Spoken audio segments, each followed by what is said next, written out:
तो जय हिंद बच्चों, लेकर आ चुका मैं आप लोगों के लिए angle and cyclic properties of a circle. आरएसएगर वाला आईसीएसई बोर्ड से एमसीक्यूज के क्वेश्चन। एक बात ध्यान रखेगा, आप लोगों को कंसेप्ट वाली वीडियो देखने की बहुत ज़्यादा नीड है। मैं इन शॉर्ट जरूर बता रहा हूँ, देखते जाइए फटाफट। देखिए, अगर आपके पास कोई आर्क है सर्कल में, मान लीजिए यहाँ से लेकर यहाँ तक, ए से लेकर बी तक, या फिर आप एक कोड भी बना सकते हैं इन दोनों पॉइंट से, नो डाउट। ठीक है, एक ये पूरी आर्क की बात कर लें या फिर एक कोड की बात कर लें। वो क्या करेगा, सेंटर पे, ये सेंटर पे एक एंगल बनाएगा, यहाँ पे कुछ ना कुछ बनाएगा, लेट से इट इज 60 डिग्री।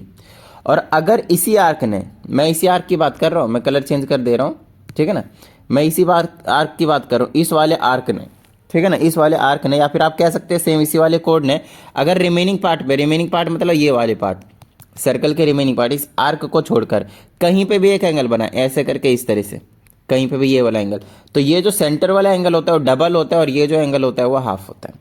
अगर इसने एक और बनाया इस तरीके का, कहीं भी बना सकते हैं, तो ये भी कितना होगा, 30 होगा। समझ में आ रही बात? डन है, ठीक है। इसने अगर एक और एंगल बनाया इस तरह से, तो ये वाला भी एंगल 30 होने वाला आपके पास। इसी आर्क की बात करो, यही वाला आर्क बनेगा, सेंटर पे जितना एंगल बनाएगा उसका हाफ होगा बाकी पोर्शन पे, या फिर आप ऐसे कह सकते हैं बाकी पोर्शन वाला जितना होगा उसका डबल होगा सेंटर पे। समझ में आ गई ना बात? ये बहुत ज़्यादा इंपॉर्टेंट थ्योरम है। तो यहाँ से मैं कितने भी एंगल्स बना सकता हूँ, इस तरह से कितने भी एंगल बना सकता हूँ, कोई घर की बात है, कोई टेंशन वाली बात नहीं है। और ये बी सी तो हो चुका है ना, चलिए फिर से कर देता हूँ। A dash B dash C D E, A dash B dash C D, जहाँ पे जितने भी एंगल बन रहे हैं सारे 30 के होने वाले हैं। और इन्हीं एंगल्स को कहा जाता है angles in the same segment, angles in the same segment. तो आपको एक जरूर याद ध्यान रखनी है कि ये एक तरीके से थ्योरम हो गया। पहला थ्योरम क्या हो गया कि सेंटर पे जो एंगल बनेगा वो डबल होगा रिमेनिंग पार्ट वाले से। दूसरा थ्योरम हो गया angles in the same segment are always equal, are always equal. ये चीज़ आपको समझ में आनी चाहिए, गॉट इट? ठीक है। तीसरी चीज़ ध्यान समझिएगा, अगर एक सर्कल है, मैं थोड़ा सा अच्छे से बना देता हूँ, मान लीजिए ऐसे एक सर्कल है, और देखिए एक अभी हमने ए और बी एक छोटे से कोड की बात करी, वो ये था। अगर मैं इस कोड को ये बना दूं, ये वाला, ध्यान समझिएगा, ये वाला, तो सेंटर पे ये कितने का एंगल बनाएगा? इसने तो कुछ ना कुछ बनाया था थीटा, मैं बट इसकी बात ही नहीं कर रहा हूँ। अब मैं किसकी बात कर रहा हूँ? इसी आर्क की, ये वाला ए बी। अब मैं पूरे के पूरे ना डायमीटर बना चुका हूँ, ठीक है ना। तो डायमीटर सेंटर पे कितने का एंगल बनाएगा? ये 180 का, ध्यान समझिएगा, 180 का। तो ये रिमेनिंग पार्ट पे कितने का बनाएगा? देख लीजिए, 90 का, इसका हाफ। अब यही चीज़ तो बताया, कितने भी एंगल बनेंगे सारे 90 के बनेंगे, कैसे भी एंगल बना लीजिए, ठीक है ना। ये कितने के बनेंगे? 90 90 90 90 के बनने वाले हैं आपके पास, ठीक है। तो एक चीज़ आपको यहाँ से समझ में आ गई कि हाँ भाई, हमारे पास जो चीज़ें होने वाले हैं बड़े आसान होने वाले हैं, और इसी को कहा जाता है angles in the semi circle. यहाँ पे आपको समझ में आ जाना चाहिए। मैं वापस ला देता हूँ इसको, और आप लोग देख लीजिए कि यहाँ पे एक सेमी सर्कल बन रहा था, देख लीजिए अच्छे से। यहाँ पे क्या बन रहा है आपके पास? एक सेमी सर्कल बन रहा है, दिखा? ठीक है। अब यहाँ पे देखिए, ये वाला पोर्शन देखिए डायमीटर, और ये वाला पोर्शन देखिए सेमी सर्कल नहीं है। सेमी सर्कल में जब भी सेंटर से, ये वाला सेंटर से नहीं, मतलब जो डायमीटर होगा वो बनाएगा एंगल, और हमेशा 90 का होगा, इस तरह से, हमेशा 90 का होगा, हमेशा 90 का होगा। समझ में आ गई बात? ठीक है। आप नीचे भी बना सकते हैं, ये लो टिड़िंग करके, इधर 180, एक ही बात है, ये 90 का होगा। यहाँ से ऐसे बना दीजिए, ये 90 का होगा, घर की बात है, कोई दिक्कत वाली बात नहीं। इसको कहा जाता है angles in the semi circle is always right angle, ठीक है, हमेशा 90 डिग्री का होता है। उसके बाद हमारे पास एक प्रॉपर्टी आती है जिसको हम बोलते हैं साइक्लिक क्वाड्रिलेटरल। अगर सर्कल के एक ऐसा क्वाड्रिलेटरल, ध्यान समझिएगा, एक ऐसा क्वाड्रिलेटरल जो सर्कल पे उसके चारों पॉइंट हो, कैसे भी रेंडमली हो, इस तरह से, तो उसको हम एक साइक्लिक क्वाड्रिलेटरल कहते हैं। और साइक्लिक क्वाड्रिलेटरल के ऑपोजिट एंगल का सम 180, मान लीजिए ये वाला एक्स है, ये वाला वाई है, तो ऑपोजिट एंगल है ना ये, तो ऑपोजिट एंगल का सम कितना होता है? हमेशा 180 होता है। ये साइक्लिक क्वाड्रिलेटरल की प्रॉपर्टी है। मैं आप लोगों का भी एक तरीके से कंसेप्ट रिवाइज करवा रहा हूँ, रीजन बताता हूँ, क्योंकि अगर मैंने आपको कंसेप्ट नहीं बताया ना अभी यहाँ, तो बेसिक आपने कितना ही पढ़ा हो, एक बार जब तक माइंड में तुरंत रिवाइज करके नहीं करेंगे तो आपको याद भी नहीं आएंगे कि यार ये वाली प्रॉपर्टी इसमें लग भी सकता है। इसीलिए मैं एक बार रिवाइज करवा दे रहा हूँ आप लोगों को। इसमें एक और कंसेप्ट होता है जो बहुत ज़्यादा इंपॉर्टेंट है, अच्छे से समझिएगा, और वो है कोई सा भी एक एक्सटीरियर एंगल बनाइए। यहाँ पे मान लीजिए ये वाला साइक्लिक क्वाड्रिलेटरल का एक्सटीरियर एंगल का काम ये करने वाला है, इसको मान लीजिए जेड है। तो ये जो जेड होता है ना, ऑपोजिट इंटीरियर एंगल के इक्वल होता है। जैसे कि ये जेड है तो ये किसके इक्वल होगा? ऑपोजिट एंगल, वो भी इंटीरियर, तो इसी के बगल वाला नहीं, इसके ठीक ऑपोजिट ये वाला। तो जेड जो है वो भी किसके इक्वल होने वाला है? एक्स के इक्वल होने वाला है। जेड जो है वो एक्स के इक्वल होने वाला है, जेड भी क्या सिर्फ, ठीक है ना, सिर्फ जेड ये वाला। क्यों? अब मैं आपको समझा दूं, एक एग्जांपल देता हूं। चलिए एक सर्कल बनाया हमने, एक क्वाड्रिलेटरल बना दिया इस तरीके से। मान लीजिए ये वाला आपके पास 50 है, तो ये वाला कितना हो जाएगा 130, क्योंकि अपोजिट एंगल का सम कितना होता है 180 होता है। समझ में आ गई इतनी बात? ठीक है। अब एक बात बताइए, ये वाला एंगल कितना बचेगा? ये तो 50 ही बचेगा ना, बोलिए हाँ या नहीं, क्योंकि लीनियर पेयर से। अच्छा अब अगर ये वाला 50 है तो ये वाला कितना बनेगा 130। अच्छा 130 है तो ये वाला कितना बनेगा 50, ऑपोजिट एंगल का सम 180। बस वही वाली कहानी और कुछ नहीं, बड़ी सी नॉर्मल सी बात है, ठीक है ना। तो ये कहानी हो गई हमारे पास कंसेप्ट की, और कहीं ना कहीं आपसे इतना ही कंसेप्ट का मतलब बात करेगा तो ज़्यादा टेंशन मत लीजिए। चलिए अब सीधा हम क्वेश्चन करना शुरू कर देते हैं और आप लोगों को बताता हूँ कि कितनी जल्दी आप क्वेश्चन को उड़ा सकते हैं अगर आपको कंसेप्ट पता हो तो, ठीक है। चलिए ट्रेडिंग करके बता देता हूँ मैं आप लोगों को। The angle subtended bye an arc at the of a circle at the centre is, बताया था ना सेंटर पे कितना एंगल बनता है डबल। कहाँ पे? Angle subtended at in any point on the remaining part. समझ में आ गई बात? डन है, तो ये डबल हो गया। उसके बाद कौन सा angles in the same segment are equal, तो angles in the same segment are of a circle are equal. Angles in semi circle is 90 degree, बोले तो राइट एंगल कहते हैं उसको, ठीक है। If an arc of a circle subtend an angle subtend a dash right angle at any point on the remaining part of a circle then it is semi circle. Semi circle कब बनता है? जब उसने arc ने 90 degree बनाया हुआ, ठीक है। और वो आर्क कोई और नहीं होता है, डायमीटर वाला होता है, ठीक है। अभी बताया ना मैंने आप लोग कंसेप्ट में। एक quadrilateral inscribed in dash is called cyclic quadrilateral, तो सर्कल में होता है, आपको बता दिया, ठीक है। चलिए नेक्स्ट देखिए, इसमें कहा जाता है sum of either pair opposite angles of cyclic quadrilateral is 180। अभी थोड़ी देर जस्ट पहले हमने बताया कि ऑपोजिट एंगल का सम कितना होता है 180। A line can intersect a circle at और डैश डैश एट 2 पॉइंट्स, ठीक है। तो आपको बताना है ज़्यादा से ज़्यादा एटमोस्ट 2 पॉइंट्स, एटलीस्ट 2 पॉइंट्स और एग्जैक्टली 2 पॉइंट्स, ठीक है ना। तो एक लाइन जो है वो एक लाइन है, अगर ये हम आप देख लीजिए इस तरह से, एक कोई भी लाइन है, ठीक है ना। और हमसे ये पूछा है कि कितने जगह इंटरसेक्ट कर सकता है। तो अगर एक सर्कल एक लाइन आया तो इस तरह से जब जाता है, जब टेंजेंट होता है सिर्फ एक पॉइंट पे जाता है, लेकिन ये ना टच करके जाता है। ये क्या करता है आपके पास? टच करके जाता है। लेकिन अगर आप इस तरह से भेज देंगे तो ज़्यादा से ज़्यादा 2 ही पॉइंट पे, यस ज़्यादा से ज़्यादा 2 ही पॉइंट पे क्या करेंगे? इंटरसेक्ट करेंगे। या तो ये ऐसे रखेंगे, लेकिन ये वाले सिंपल होगा, एक पॉइंट पे इंटरसेक्ट कर रहा है। ज़्यादा से ज़्यादा एटमोस्ट 2 पॉइंट्स पे इंटरसेक्ट करेंगे। आई होप समझ में आ गया होगा। देखिए एक बार और समझा देता हूँ। अगर एक आपके पास सर्कल है, ठीक है ना, जब अगर एक टेंजेंट होता है एक पॉइंट को टच करके या फिर इंटरसेक्ट कह दीजिए, इंटरसेक्ट करके जाता है। जब ये इस तरह से भेज देते हैं तो 2 पॉइंट को इंटरसेक्ट करके जाएगा। आप कैसे भी इस तरह से एक लाइन बना लीजिए, वो मैक्सिमम ज़्यादा से ज़्यादा 2 पॉइंट को, और कम से कम कितना है 0 को कर लीजिए, बाहर कर लीजिए। तो 0 को भी टच कर सकता है, इंटरसेक्ट कर सकता है, 1 को भी और 2 को भी। तो ज़्यादा से ज़्यादा 2 होगा, इससे ज़्यादा नहीं होगा, ठीक है ना। इसीलिए एटमोस्ट 2, सिर्फ एग्जैक्टली 2 मत लिख दीजिएगा, है ना। कई बच्चे यहाँ पे कंफ्यूज हो जाते हैं और लिख भी देते हैं, तो घबराना नहीं, ठीक है। 7वां हो गया। अब आते हैं हम 8वें पे। इसमें हमसे कहा जाता है there is dash tangent to a circle at a point. एक पॉइंट पे सर्कल के सिर्फ और सिर्फ एक ही पॉइंट पास होता है। ये सर्कल का एक पॉइंट ये ले लीजिए, ट्रिंग करके ऐसे करके पास होगा, ध्यान रखिएगा। सिर्फ एक पॉइंट को टच करके जाएगा इस तरह, सिर्फ एक पॉइंट को, ऐसे अंदर से नहीं जाएगा, ठीक है ना। तो उसको हम क्या कहते थे? टेंजेंट कहते हैं, सिर्फ एक ही पॉइंट पे।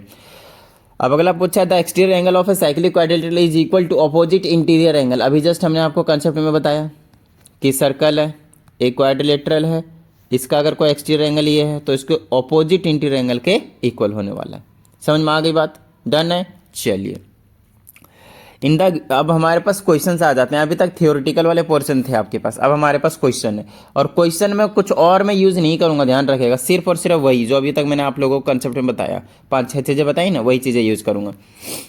अब हमसे सारी चीज़ें दिया है और हमसे यहाँ पे ओ सेंटर है या नहीं है, PQR विथ सेंटर ओ, ये क्या आपके पास सेंटर है, कोई दिक्कत वाली बात नहीं है। तो हमसे पूछा है कि PSR कितना होगा। ये रहा P, ये रहा S, ये रहा R, ये वाला एंगल पूछा है। तो आपको पता होना चाहिए, यहाँ पे बड़ी छोटी सी चीज़ है। ये वाला आर्क देखिए P से लेकर R तक दिखा। इस आर्क ने सेंटर पे एक एंगल बनाया जो कि 60 और 30 कितने का है? 90 का है। तो ये रिमेनिंग पार्ट पे कितने का बनाएगा? उसका आधा। तो 90 का हाफ 45। लो भाई आंसर B। खत्म बात, बिल्कुल बच्चों वाले question. In the given figure O is the centre of the circle, AOC this है, और देन एंगल तो यहाँ पे आपको y और x निकाल लीजिए, यहाँ पे पुट करके हम सॉल्व कर लेंगे। तो देखिए y और x कैसे निकलेगा, बड़ा आसान क्वेश्चन। इस वाले आर्क ने सेंटर पे बनाया है 160 का, तो ये उसका यहाँ पे रिमेनिंग पार्ट पे कितने का होगा, सर्कल उल्टा भी हो सकता है, ध्यान से। इसका आधा हो गया 80। अब देखिए ये वाला एक साइक्लिक क्वाड्रिलेटरल है, दिखा, साइक्लिक क्वाड्रिलेटरल का ऑपोजिट एंगल का सम कितना होता है, यस 180। तो ये 80 है, तो ये कितना बन गया 100। तो ये 100 हो गया, ये 80 हो गया। x की वैल्यू और y की वैल्यू, y की वैल्यू 100 है और 2 इंटू में x की वैल्यू 80 है। ये हो गया 300, 80 80 160, माइनस करिए कितना बचा 140। तो 140 आपका आंसर हो गया। बस ऐसे करके सॉल्व करते जाना बच्चों की तरह। अब हमसे इसमें कहा जाता है in the given figure O is the centre of the circle, this is 45। A B N निकालना है अपने को, ए यहाँ पे है, बी यहाँ पे है, एन यहाँ पे, ये वाला एंगल निकालना है, ठीक है, ये वाला एंगल। तो ये वाला एंगल 45 होगा। बोलोगे सर आपको कैसे पता चला, मैं अभी आपको बता देता हूँ। देखिए angles in the same segment का नाम सुना है, ये वाला कोड देखो भाई, इस वाले कोड ने यहाँ पे एंगल बनाया है 45, इसी ने ही उसी रिमेनिंग पार्ट में बना रखा है ये वाला, तो ये एंगल भी 45 होगा। Angles in the same segment, ठीक है। Next, in the given figure O is the centre of the circle, find Q O R. Q ये रहा, ओ ये रहा, आर ये रहा, इस तरह से ये वाला, तो ये वाला एंगल निकालना है। तो ये एंगल कुछ और नहीं है, इस वाले एंगल का क्या होगा, डबल होगा। तो ये वाला एंगल पहले निकाल लीजिए, और ये एंगल हमारा निकला हुआ है। देखिए कंसेप्ट आपको सारी चीज़ें यूज करनी पड़ेगी, ट्रायंगल वाली भी। देखिए ओ सेंटर दे ही रखा है, तो ये और ये साइड इक्वल होंगे, क्यों, क्योंकि रेडियस है। अच्छा ऑपोजिट साइड्स इक्वल होते हैं तो ऑपोजिट एंगल्स भी इक्वल होते हैं, तो ये कितना हो जाएगा 30, खत्म बात। और ये 40 है, तो ये कितना हो जाएगा 40, 40 और 30 कितना हो गया 70। तो ये वाला एंगल कितना हो जाएगा, 70 का डबल 140, 140, खत्म बात, ठीक है। In the given figure A B C are the points in the circle with centre O, if this this this this O A C निकालना है अपने को। ओ यहाँ पे है, ए यहाँ पे है, सी यहाँ पे, बहुत आसान, ये वाला एंगल निकालना है। देखिए ये और ये रेडियस है आपके पास, तो 100% जितना एंगल ये वाला होगा उतना ही एंगल ये होगा। Opposite angles of a sorry in any triangle if sides are equal then opposite angles are also equal, ठीक है। एंगल अपोजिट और इक्वल, साइड्स आर इक्वल, ऐसे करके बोल सकते हैं। तो अब क्या करा जाए, कैसे निकलेगा, बहुत आसान है। देखिए मैं आप समझाता हूँ। ये वाला आर्क ले लीजिए, ए से लेकर सी तक, इसलिए सेंटर पे कुछ ना कुछ एंगल बना रहा होगा, ठीक है। और रिमेनिंग पार्ट पे कितना बना रखा है 100, तो ये सेंटर वाला क्या हो गया डबल, तो सेंटर वाला डबल हो गया तो 200 हो गया। ये 200 हो गया, तो रिमेनिंग पार्ट, एक सर्कल का पूरा एंगल होता है 360 डिग्री। तो यहाँ से लेकर यहाँ तक, मैं कलर अलग कर देता हूँ, यहाँ से लेकर यहाँ तक एंगल कितना है 200, तो इधर वाले कितने बच गए 160। समझ आ गई बात, 300 होते हैं ना टोटल, 360, तो इसीलिए। चलिए अब 360 में से मतलब 200 हटा दिया इधर वाले, तो कितना बच गया ये वाला 160। तो ये और ये एंगल इक्वल है, तो कितने और कितने बांट लेंगे बाकी रिमेनिंग पार्ट, ट्रायंगल का एंगल सम प्रॉपर्टी, तो ये वाला 10 और ये वाला भी 10, तो ये 10 डिग्री एंगल, खत्म बात, ठीक है। अब अगला इन the given figure this angle निकालना है Q P R. Q P R दिख रहा है, यहाँ पे सेंटर वेंटर का कोई चक्कर नहीं, क्यू पी आर निकालना है। तो क्यू यहाँ पे है, पी यहाँ पे है और आर यहाँ पे है। अगर यहाँ पे कहीं सेंटर दिया होता तो ये सीधा 90 होता है angles in the semi circle, but ऐसा हमारे पास है नहीं, तो हम कैसे निकालेंगे देखते जाइए। कुछ ना कुछ दिमाग लगाना पड़ेगा और कुछ नहीं। अच्छा एक बात देखिए, ये वाला कोड ने एक एंगल यहाँ निकाला है, बनाया है, एक एंगल यहाँ बनाया है, तो जितना ये एंगल होगा उतना ही ये एंगल होगा। हमें ये वाला निकालना है, तो इसके लिए डायरेक्टली जरूरी नहीं आप यही एंगल निकालना, आप ये एंगल निकाल लीजिए, एक ही बात है, ठीक है ना, क्योंकि angles in the same segment से वो इक्वल हो जाएंगे। तो मेरा टारगेट रहेगा ये एंगल निकालने का। हमेशा ही आपको ऐसे करके देंगे, जो निकालना होगा वो सीधा नहीं देंगे, उसके वो एंगल किसके इक्वल है वो वाला आप निकाल लीजिए। देखिए आसान है, ये 130 है, लीनियर पेयर लगा दीजिए, 50 हो जाएगा। अब इस वाले ट्रायंगल को ले लीजिए, 50 भी 70 हो गया, ये वाला 110 बन गया। अगर ये 110 है तो ये भी 110 हो जाएगा, ठीक है। एंगल सम प्रॉपर्टीज इस वाले ट्रायंगल में 110 आ गया, तो 110 आ जाएगा। तो अब 16 देखिए, इसमें कहा जाता है in the given figure R P O Q R S, फटाफट देख लीजिए, एंगल तो सब कुछ दिया है, जो निकालना है वो देख लेते हैं। एंगल आर पी क्यू, ये वाला एंगल निकालना है। देखिए ये एंगल किसके इक्वल हो सकता है, यहाँ से अगर मैं कोड बना दूँ या फिर ये वाला आर्क ले लें, तो ये एंगल के इक्वल हो सकता है। अपना टारगेट है कि ये एंगल कैसे निकल सकता है और कुछ नहीं। तो ये तो बड़ा निकला हुआ, देखिए ये और ये इक्वल है इस वाले ट्रायंगल में, तो अपोजिट साइड से इक्वल है, तो अपोजिट एंगल भी क्या होंगे, इक्वल होंगे। तो ये 40 तो ये भी 40 हो गया, और ये 40 हो गया तो ये भी 40 हो गया। Angles in the same segment से, खत्म बात। इन the given figure AC diameter है, x की वैल्यू निकालनी है, तो देख लेते हैं फटाफट। AC डायमीटर है, ये वाला क्या आपके पास डायमीटर है, तो ये पूरा का पूरा 90 होगा। थोड़ा सा दिमाग चलाइए, ठीक है, हमें x निकालना है, ठीक है। और देख लीजिए ये निकला पड़ा है, बताइए कैसे, बताइए कैसे, क्योंकि ये angles in the same segment से, ये और ये इक्वल होंगे, ये 30 है तो ये भी 30, ये 90 और 30 हो गया, तो ये कितने का बच गया 60 का, खत्म बात, एंगल सम प्रॉपर्टी से इस वाले ट्रायंगल में ABC में। ठीक है, 18 में एक्स वाई डायमीटर है, ये है एक्स एम एन निकालना है, एक्स का है ये रहा, एम का ये रहा, एन का ये रहा, ये एंगल निकालना है। तो यहाँ पे ऐसे बना लीजिए, इसने ये एंगल बनाया और इसी ने ही यहाँ पे ये वाला एंगल बनाया होगा ट्रिंग करके, ये वाला एंगल, तो ये एंगल इक्वल है, तो ये पता चल जाए या फिर ये पता चल जाए, बात एक ही है। तो देखिए कैसे करेंगे, दोबारा से मैं इसको रीड्रॉ करता हूँ थोड़ा सा, इसको ऐसे मिलाया, ठीक है, और इसको ऐसे मिलाया, तो ये एंगल निकाल लूँगा। ये एंगल कैसे निकालूंगा, ये 120 ना, ये और ये रेडियस है, वो सेंटर दे रखा है आपके पास, ठीक है, तो ये रेडियस है, ये 120 है, तो ये एंगल इक्वल होंगे, तो कितने कितने के बच गए, 60 बचे, 60 में से 30 बांट लेगा, ये 30 ये 30, ये 30 का है तो ये भी 30 हो गया, तो एंगल एक्स एम एन कितना हो गया, 30 हो गया। 19 BC एक कोड है parallel to the diameter BN/MN, तो ध्यान समझिएगा, पैरेलल आते ही ये डायमीटर है MN और ये आपके पास कोड है BC, दोनों पैरेलल है, ऑल्टरनेट इंटीरियर एंगल का चक्कर जरूर आता है, तो ये एंगल और ये एंगल इक्वल होंगे। अब आपसे कौन सा एंगल निकालने के लिए बोला है वो देख लीजिए, CBN चाहिए, CBN, ये अब ये आपको डायरेक्टली नहीं देंगे, 100% आपसे ये निकलवाएगा, ये निकलेगा तो वो इसके इक्वल हो जाएगा, ठीक है ना। मैं आपको समझाता हूँ थोड़ा सा कलर चेंज करके, आपको निकालना ये एंगल है बट आपसे निकलेगा ये एंगल, तो ये और ये तो ऑल्टरनेट इंटीरियर एंगल होंगे, इसीलिए इन्होंने पैरेलल दिया है। तो ये वाला एंगल कैसे निकलेगा उसका दिमाग लगाते हैं, चलिए कौन कौन सा दिया है वो भी देख लेते हैं। NAB 63 दिया है, NAB ये वाला एंगल 63 दिया है, तो अब यहाँ से मैं क्या कर सकता हूँ वो थोड़ा सा देख लेते हैं। हमें निकालना ये वाला एंगल है, ठीक है ना, तो यहाँ से कहीं ना कहीं से अगर ये डायमीटर है आपके पास, ये वाला डायमीटर है ना, तो यहाँ से मैं क्या कर सकता हूँ, अपना टारगेट रहेगा ये वाला एंगल निकालने का। तो ऐसा करो, ऐसे देख लेते, ट्रिंग करके ऐसे मिलाइए, तो ये देखिए इधर वाला सेमी सर्कल बना, तो ये एंगल पूरा 90 होगा, तो ये वाला 60 है, तो ये वाला कितना आ गया 30। अब यहाँ से इसको ये वाला कोड बना दीजिए, इसने ये वाला एंगल बनाया 30 का, तो यहाँ से ये वाला एंगल बनाएगा 30 का, ठीक है, angles in the same segment.